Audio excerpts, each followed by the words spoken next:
You can go and make a fucking cheap product, right, with 99% margin, and you'll sell none of them. Or you can go and make an amazing product with 75% margin, and it will fucking fly out. Which would you rather have? Alright, it's officially 10 AM, Tuesday the 11th of November. We've had a full morning, so we woke up at 4, we trained, well we ran 10k to the Beverly Hills sign and back. Drove back up to the house, got a quick shower, been on calls from 6 till 9:30, some design check-ins. Every Tuesday I always do like the heat and swim lane check-in and then main line check-in, so they usually take a couple hours. Now we just got a quick shower, got ready, we're going to my friend Mark's podcast. I went on there 6 years ago to this date, which is fucking crazy. I remember I was sat in that shed in my back garden, and my friends had FaceTime me on the computer, and they'd be in like Bali and like Australia and stuff, you have a full beard, doing gap years and all that shit, and they'd be like, what are you doing? I'd be like, fucking working, man. I'm like, why are you working? I'm like, because I need to get somewhere that you're not going to get to, and it's going to be too late for you guys when you come back. You touched on it before. You got that psycho work ethic. You were most definitely setting the precedent for your team. Why'd you pick the piece? Because that literally displays the ultimate fact in creating a business. That is not what you're going to be. That is what you need to be. Gonna rip the podcast. It looks like he's come a long way with it. The studio looks sick, and the guests he's had on recently are amazing. I listened to the Robert Greene one last week, which was sick, so shout out Mark for that. We're gonna get very businessy on it, which I don't usually do on podcasts. I usually do a lot more creative stuff, but he's asked me a few questions and sent me a little layout of how he wants it to go, so we'll see what happens. We'll check in after it. Should be good.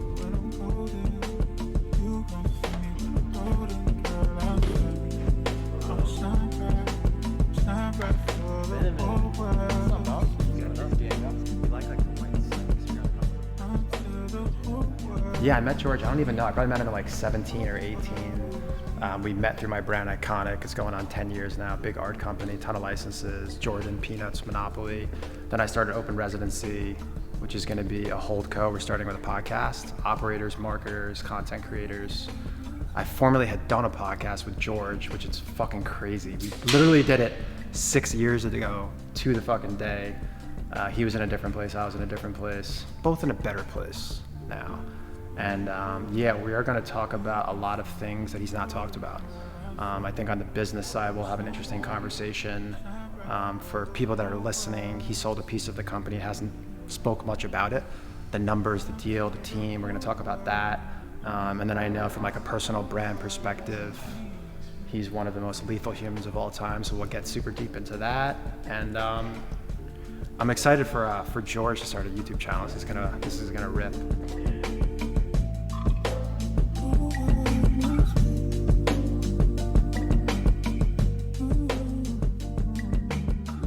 All right, let's go back to 2019. You get sued. A direct correlation between the growth and maturation internally of the leader and the CEO and the actual company. It's a ripple effect. Our first fucking podcast, there was that post behind me that said, what do you do Yeah. with the bar? That was the moment to me. It was like, right, I need to fucking show everyone in this business how to actually work, how to work hard, how to do the right things, how to make the right decisions. And if I'm doing that myself, the people around will start doing it. No matter how much money you make, you're always going to want 2 to 3 times more of that. That's just a natural thing. And it is. And I was thinking about it last night. I was like, it actually makes you want more. So it's a good thing that it happened, because now I want more. Whereas until that day, I didn't know what I wanted. Until the day that deal happened, I didn't care. I didn't care if it was going to happen or not. I cared that, okay, my team are going to get a little bit. I cared about that because they put so much fucking work into doing it. But for myself personally, if that fell through on the day I'll be going through, I go home, I go to bed, and do the same thing the next day. Nothing changes.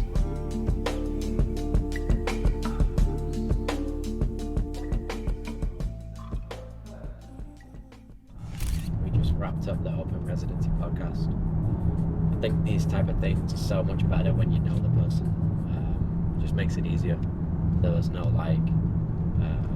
worry going into it, no nerves really. So we just had a good conversation before it, and he's super dialed with operational business questions, because he's done it himself all his life. So it's good having that side of someone on the other side of the table rather than just asking you questions about life. We had some good business chat, and I think it'd be very good for our consumer that asks all the questions to us on YouTube about what they want to see from me that I don't talk about or don't post about. A lot came out in that episode, so it'll be good, man. I enjoyed it. And now we're going to go grab some lunch and then pick up, or maybe not pick up, but see the progression on the latest G-Wagon Cabriolet we've got, which is hopefully going to be ready in the next couple of days. We're getting a big kit put on it. We're getting some G63 exhaust put on each side, and it's going to look mean. It's all been wrapped in black, big black wheels on it as well. Summer car, but a little bit late for summer. Alright, so we're at GNC now. Getting juiced up, bro. We went to Cava and got a protein bowl, but there weren't enough protein in it. Probably like 80 grams. We need at least 100 grams because we're getting peed up because we've got to work out later. So we want to make sure that protein's inside us. What we're gonna get? What we're gonna go for? I think you're gonna go for this, aren't you? Yeah, definitely raw shake. That one. Gotta give them a full day of eating soon. Yeah. Oh yeah, we will do that. That'll be the next video. That's an easy one to get through.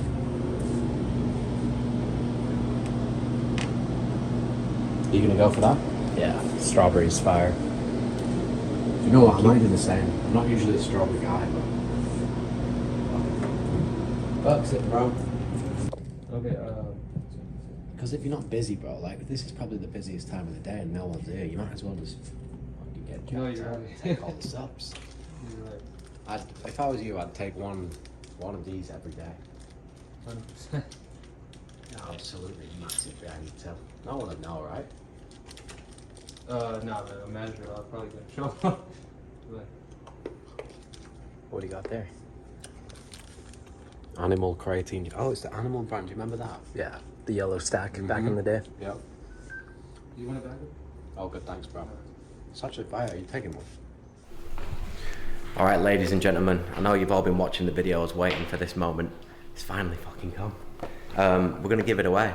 So I chose a random comment on YouTube, and I know there's like 6,000 comments on there, so it took a long time to go through them. And there was some sick ones, to be fair, but I think this guy put the most effort in.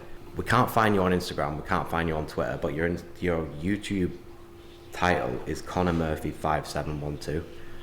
Now, I'm not sure if them numbers relate to the Patek model that we also have, but you're not getting that, you're getting the Broly. The comment is sick. We'll post it on here, it'll come up live on the screen, and congrats to you. We'll do another giveaway soon, but it ain't gonna be one of these. We're gonna go even harder next time.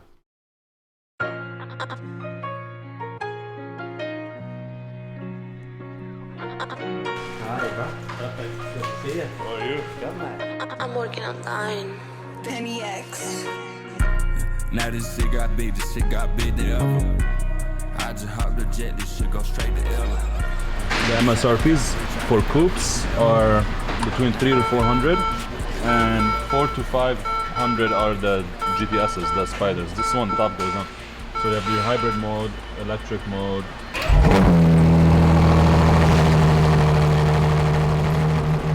Nice, bro. Tempting me. He's tempting me. I want him. Yeah? Dude, I didn't know they did this as a Spider as well. Here she is. Dude, that makes so crazy. So much better, no? Yeah. I did it on both sides. Because all the Brabus's we built, we removed these. Alright. I've got 20 of them in the back. So I was like, it looked so good because the other one was rusty and it was Yeah. pointing down, it was ugly. Nasty. And these 63 wheels, because I have so many, I figured this was the nicest style. I painted them gloss black from satin, and the tire already was like a muddy tire, so it was nice. The pattern on the tire is cool. No, but this is special, you know, you don't see it a lot, and then it's gonna really not trip out people, because the wheels, the exhaust, and the color pretty much looks like you just painted the car. It looks brand new. Tell us about this car, G. Bought it actually for Ash. We wanted like a vintage G-Wagon drop top. It was pretty popular in LA. And then the week we got it, someone drove into the side of it. So Joseph took it in, and he's like, it was like a really dark blue. So he's changed it to full jet black, big wheels. They're also jet black. He put some big G63 exhaust on it, and then he's going to detail it up, and we'll get it back tomorrow. You think the next car for you would be Ferrari? Yeah. I've never had a sports car since my R8 when I was 18, so I'm liking Ferraris, just not got enough garage space. And I want something to drive on the weekends. The good thing about living in LA is you can get out early on the weekends and go and hit all the mountains and stuff. And I fancy doing that, switching it up. I enjoy driving cars, so maybe we'll get one of those. Either an F8, a 9, what do they call it? SF90? No, I love an SF90 or an F8 or whatever this thing is, hybrid, but I don't know. We'll see. I don't need a laugh, y'all already jokes. All my money flip, all my money bloats. Yeah, all my diamond shine, all my diamond moats. Yeah, I might have to go lose control. No. They wanted it for the Grammys. They just bought it. It was just built for... What the fuck? Feel the door. So you said this whole thing is bulletproof? Yeah, it's really like grenade proof, everything. Holy shit. Look at the window. It's pretty much a 2025 Cadillac Escalade. Okay. So they take an Escalade and they put this whole kit on. Yeah, brand new. Dude, that door's probably... The car is 8,000 pounds. Shit. Yeah, it's heavy. That's probably 100 kilos, that door. Oh, fuck. Tires bulletproof. How much do these sell for? I think like 300 plus. They start at like 300k. Is it a petrol? Yeah. Dude, I bet the miles per gallon on that must be massive. Oh yeah. This is what we're getting next. Just leave that at the office. No one's going to put a ticket on that.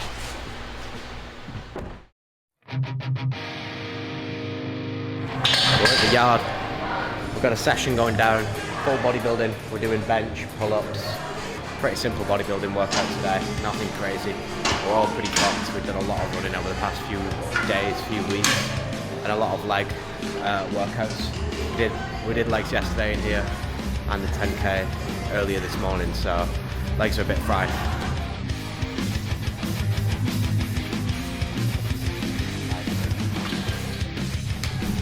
Third set. How much is on the bar? I don't know because we're in America and they don't tell us in kilos. That's 2 plates, 225 pounds. Yeah, 100 kg. It's been a while.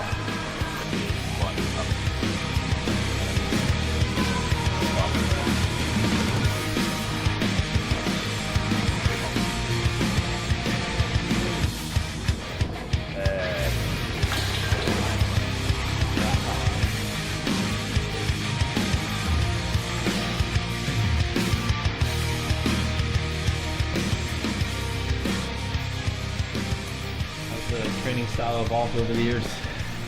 It's gone from 10 years of just bodybuilding, actually putting on some muscle, and getting chunky, and then started doing a little bit of running, found CrossFit. Did CrossFit for 2 years, got super lean, good with my endurance and fast acting at a high heart rate. Then High Rocks came around, spent about 2 years doing High Rocks. Everything was really High Rock specific, or that transition between like lifting and running. And then as I moved to LA, fell off the High Rocks train a bit because there was no gyms that I could do it at here. So the past 2 years we've been running a lot of marathon blocks. Now moving into more functional fitness as well as still lifting 3 times a week. One thing that people always ask on my channel is like, how do you look like the way you do but do a lot of endurance? And it's because I spent like 10 years lifting weights, so I've got muscle memory. So as soon as I start tapering off from a marathon, or I start decreasing my miles from like 50 a week to 30 a week, my muscle just feels straight back. It's like within days I can see a difference. So muscle memory is key. If you're in your teens or early 20s, I would suggest lifting a lot of weight, just because you're going to get them beginner gains. And if you go straight into like endurance activities, you're going to stay small forever. I don't think you can build muscle and run 50, 60 mile weeks at a consistent pace. So I would say lift first and foremost. And you want to be strong. Why wouldn't you want to be strong? Okay, you might carry a little bit too much muscle when you go into the endurance activities, but strength's key to longevity. So And you look good. You want to look good.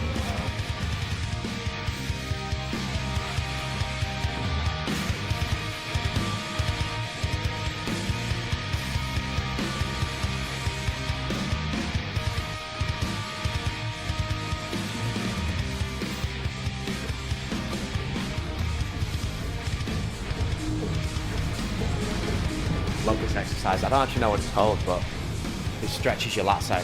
Feels really good. Gives you a good burn. Are we supersetting here? We're doing Supersetting with a dip. So 10 dips on here. One thing I always do when I'm doing my dips, tuck your hips in and like, don't bring your legs back. And what you want to be doing is tucking in and just going straight down. Really focus on the chest. so you're keeping your core activated while you do it. Yep.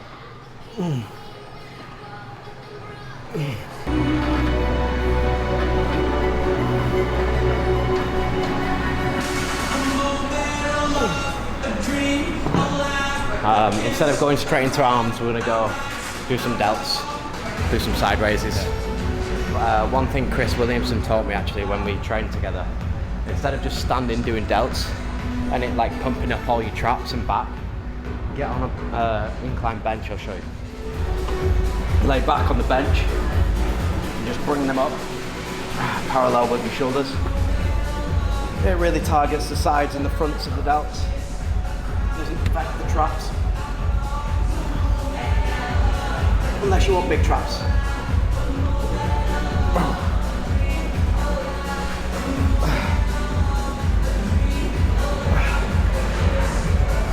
Alright, how many likes on this video for you to do a bodybuilding show? I didn't know you could like videos. No, 20,000 subscribers by the time this video launches, and we'll do the Beverly Hills Open natural show. Me and you, Diego.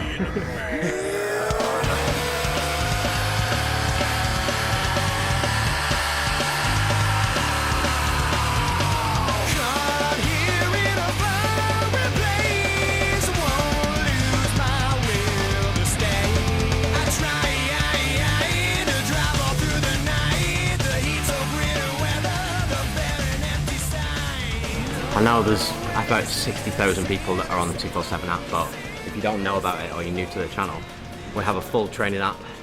It's free, you don't have to pay anything, there's no surcharge, there's no monthly subscription cost, and all it is my workouts, Jake's workouts, and the 247 class workouts. So all three of them programs are in there. They're all live, so every single week we put them on there on a Sunday night.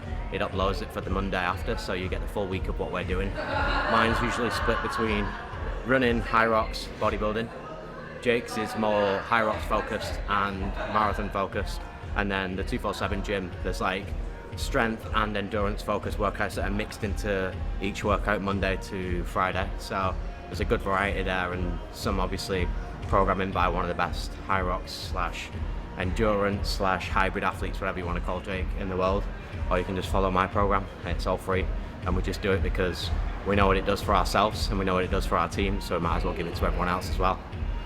And you look sick in it as well, especially when you're wearing 247, doing the 247 program, and there's other guys in the gym doing the same program. Everybody knows. We're in the sauna. We're gonna do a quick 20 minutes in here. I don't think any longer. Ice bath's getting cleaned out by you, so we won't be doing that either, but we'll probably hit the pool after this to chill out a little bit, and maybe go for dinner. I wouldn't mind going getting a steak. I feel like we've not had a good steak in a while. We just cook, so we'll do that.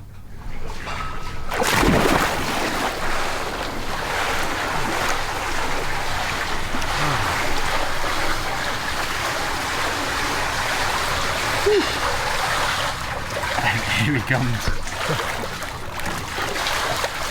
He's got the collar on. Yeah. That's nice. Right, let's do 10 more minutes. I'd like to say.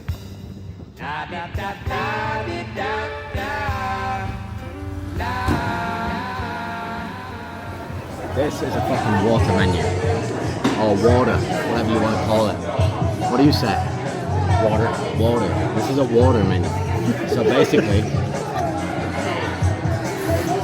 You can get water from different countries all over the world. It's all the same stuff, but just in different bottles. But people here think this is really cool. Well, water's water, mate, whether it comes out of the tap or a bottle. Are we gonna order the most expensive bottle? Yeah. What is the most expensive bottle? Probably like 40 pounds or something. Yeah, we'll order tap. We'll order tap. I'll go with, I think this one. So, 3 of them are French made. This one is probably the most classic and traditional. It is La Gueule, which is a region and a style of knife. Lock it in. What's on the table? We've got a fillet and we've got Flat iron. Flat iron. So filet flat iron. I don't think we've ordered enough though. That's 2 steaks. At least it's hungry. A little bit.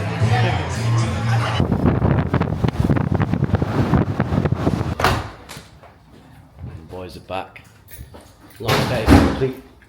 Got it all in. That's what a typical weekday in LA looks like. I mean, not every day is this hectic, but we did a lot. So, hope you enjoyed the ride. Keep letting us know what you want to see next. We'll keep showing you what we're up to, guys. Peace.